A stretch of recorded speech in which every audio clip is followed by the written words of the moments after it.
සුබ දවසක් වේවා කියලා පිළිගන්නවා මගේ YouTube යාළුවෝ හැමෝම.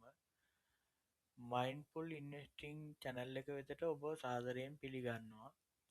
මේව channel එක හදන්න මූලිකම හේතුව උනේ අපේ රටේ ඉන්න හුඟක් යාළුවෝ හොඳට සල්ලි හම්බ කරනවා රට ඉඳන්. නමුත් ඒ සල්ලි හරියට වියදම් කරන්නේ කොහොමද කියලා බොහෝ දෙනෙක්ට අදහසක් නැහැ. සමහර අවස්ථාවලදී එයාලගේ සල්ලි නිකරුණේ වියදම් වෙලා යනවා. ඉතින් මම ඉස්සරහට මේකෙන් බලාපොරොත්තු වෙනවා එයාලට ඒ සල්ලි මැනේජ් කරගන්නේ කොහොමද කියලා පොඩි අදහසක් ගන්න ටිකක් කියන්නත් හොඳ ඉන්වෙස්ට්මන්ට් ඔපචුනිටිස් ටිකක් ඉදිරිපත් කරන්නත් මම මේ channel එක තුලින් බලාපොරොත්තු වෙනවා. අද මම ඔයාලට කියලා දෙන්නම් ලොකු ගාණකින් නැතුව පොඩි ගාණක් අතේ තියාගෙන ඉන්වෙස්ට්මන්ට් එකක් පටන් ගන්න විදිය. ඔයා හිතනවද ඉන්වෙස්ටිං කරන්න ලක්ෂ ගණන් ඕනි කියලා? බොහෝ දෙනා ඒකම හිතනවා. ඒ නිසා ඉන්වෙස්ටිං පටන් ගන්න බය වෙනවා. හැබැයි ඇත්ත කියන්නේ රුපියල් 1000කින් පවා ඉන්වෙස්ටිං ජර්නි එක පටන් ගන්න පුළුවන්. අද වීඩියෝ එකෙන් අපි බලමු බිගිනර් කෙනෙක් රුපියල් 1000කින් ඉන්වෙස්ටිං පටන් ගන්න කොහොමද කියලා. රැඳී සිටින්න මාත් සමග මේ වීඩියෝ එක අවසාන වනතුරු සබස්ක්‍රයිබ් කරන්න, ලයික් එකක් දාලා, කමෙන්ට් එකක් දාලා සහයෝගයක් දෙන්න. හොඳයි. අපි බලමු යාළුවනේ ඉස්සෙල්ලාම ඉන්වෙස්ටිං කියන්නේ මොකක්ද කියලා. ඉන්වෙස්ටිං කියන්නේ ඔයා ගාව සල්ලි කීයක් හරි තියෙනවා නම් ඒ සල්ලි තවත් ආයෝජන මාර්ගයක යොදවලා ඒ සල්ලි වලට සල්ලි හම්බ කරන එක. ඒ කියන්නේ සාමාන්‍ය විදිහට බැලුවොත් අපි ඔයාගේ සල්ලි වැඩට යවන එක. බැංක් account එකේ සල්ලි තියාගන්නව වෙනුවට ඒ මුදල අනාගත ආයෝජනයක් සඳහා යොදවන එක. ඔයාට ඒ මුදල් සාමාන්‍යයෙන් ආයෝජන මාර්ග කීපයක යොදවන්න පුළුවන්. ඔයාට ස්ටොක් මාකට් එකේ ආයෝජනය කරන්න පුළුවන්, මියුචුවල් ෆන්ඩ් එකක දාලා ආයෝජනය කරන්න පුළුවන්. එහෙම නැත්නම් ETF වල ආයෝජනය කරන්න පුළුවන්. එහෙම නැත්නම් බිස්නස් එකක් පටන් අරගෙන ඒකේ ආයෝජනය කරන්න පුළුවන්. හැබැයි මේ ඔක්කොමත් එක්කම ස්කිල්ස් වලට ඔයා ආයෝජනය කරනවා කියන්නේත් ඔයාගේ අනාගතය වෙනුවෙන් කරන එක්තරා විදිහක ආයෝජනයක් තමයි. මේ එකක්වත් නොකර බොහෝ දෙනා රැඳී සිටිනවා තවත් සල්ලි හම්බුනහම ස්ටාර්ට් කරනවා කියලා. ඒක තමයි ඒ කට්ටිය කරන ලොකුම වැරැද්ද. ඉන්වෙස්ටිං වල තියෙන පවර් එක තමයි amount එකට වඩා මේක දිගටම කරගෙන යාමේ හැකියාව.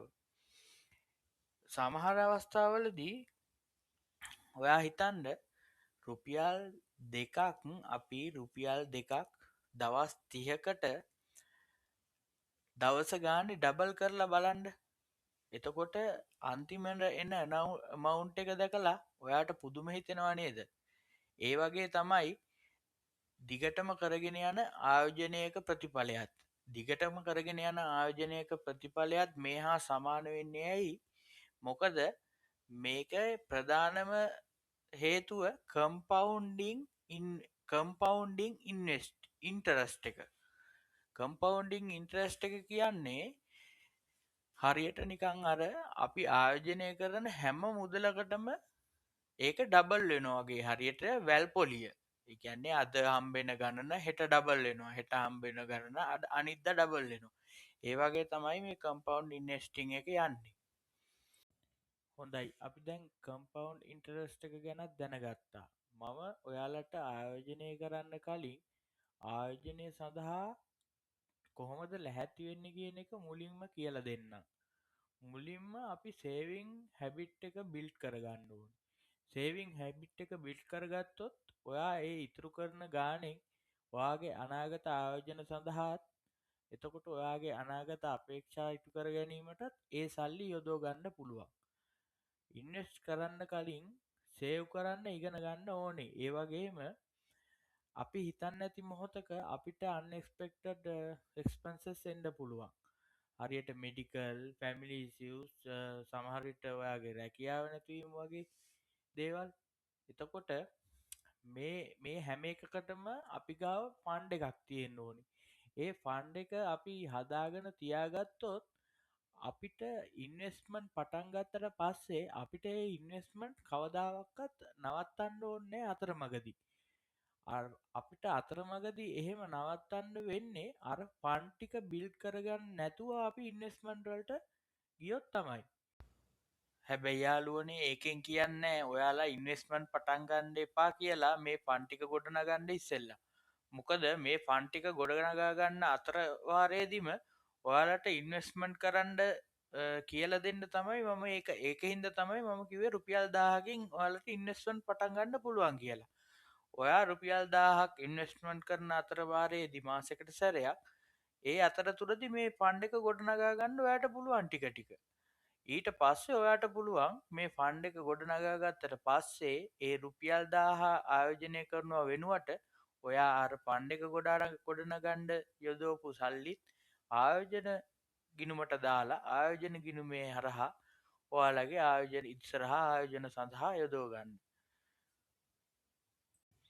ඒ වගේම තමයි ඔයාලා ඉන්වෙස්ට්මන්ට් කරන අතරවාරයේදී ඔයාලට නොපෙනෙන විදිහට ඒ කියන්නේ බ්ලයින්ඩ්ලි ඉන්වෙස්ට්මන්ට් කරන්න එපා. ඉන්වෙස්ට්මන්ට් එකක් කරන්න කලින් ඔයා ඒක ගැන හොඳට අවධානය යොමු කරලා ඒ ගැන අධ්‍යයනය කරලා ඊට පස්සේ තමයි ඔයාලා ඉන්වෙස්ට්මන්ට් එකකට එන්ටර් වෙන්න ඕනේ. ඒ අතරවාරයේදී ඔයාලට මේ ඉන්වෙස්ට්මන්ට් ගැන YouTube channel හරහාත් ඔයාලට පොතපත කියෝලා එතකොට ෆයිනෑන්ස් පෝස්ට්කාස්ට් වලින් ට්‍රස්ට් වගේ දේවල් වලින් මේ ඔයාලට තව වැඩිපුර දැනුම ගන්න පුළුවන්. ඉතින් මං ඔයාලට යෝජනා කරනවා හුඟක් වෙලාවට අලුත් ආයෝජනයකට යන්න කලින් ඒක ගැන හුඟක් හොඳට අධ්‍යයනය කරලා ඒකට අතගහනවා නම් හොඳයි කියලා. හොඳයි මම එන්නම් එතකොට අද අපේ මාතෘකාවට තම්බෙල් එකේ තිබ්බ රුපියල් 1000කින් ආයෝජන පටන් ගන්න කොහොමද කියන එකට. ඇත්තටම යාළුවනේ රුපියල් 1000කින් ආයෝජනයක් පටන් ගන්නවා කියන්නේ මුල්ම පියවර තමයි අපේ රුපියල් 1000ක් සේවිං වලට අයින් කරන එක. ඉතින් මම හිතනවා ඔයාලට රුපියල් 1000ක් සේවිං වලට අයින් කරන්න පුළුවන් කියලා. ඔයාගේ රුපියල් 1000 මාස 5ක් යනකොට රුපියල් 5000ක් වෙයි. මාස 12ක් යනකොට ඒක රුපියල් 12000ක් වෙයි. හැබැයි ඔයා ඒ අතරතුර ඔයාගේ මොළය වෙහෙසලා තවත් ආයෝජන මාර්ගවල මේ සල්ලි යොදෙව්වොත් ඒ රුපියල් 12000 සමහර විට ඔයාට තව අවුරුදු 3ක් යනකොට 1,20,000ක් කරගන්න අමාරු වෙන්නේ නැහැ. හොඳයි යාළුවනේ ඔයාලට දැන් තේරෙනවා අපිට රුපියල් 1000කින් වුණත් ආයෝජනය කරන්න පුළුවන්. පොඩි මුදලක් යොදවලා වුණත් ආයෝජන පටන් ගන්න පුළුවන්. ආයෝජනය පටන් ගන්න එක තමයි වැදගත්. ලොකු මුදලක් ආයෝජනය කරන එක නෙමෙයි කියලා ඔයාලට දැන් තේරෙනවා. ඒ වගේම තමයි අපි කඩින් කඩ ආයෝජනය කරනවට වැඩිය නොනවත්වා ආයෝජනය කිරීමත් එම ආයෝජනවල ප්‍රතිඵල දීර්ඝකාලීනව බලාපොරොත්තු වීමත් එක්කලා අපේ මේ ආයෝජනවල ප්‍රතිඵල හුඟක් හොඳ වෙන්න පුළුවන්. යාළුවනේ රුපියල් 1000කින් පටන් ගන්න. හැබැයි ඩිසිප්ලින් එකෙන් ෆයිනෑන්ෂල් ෆ්‍රීඩම් එකට යන්න.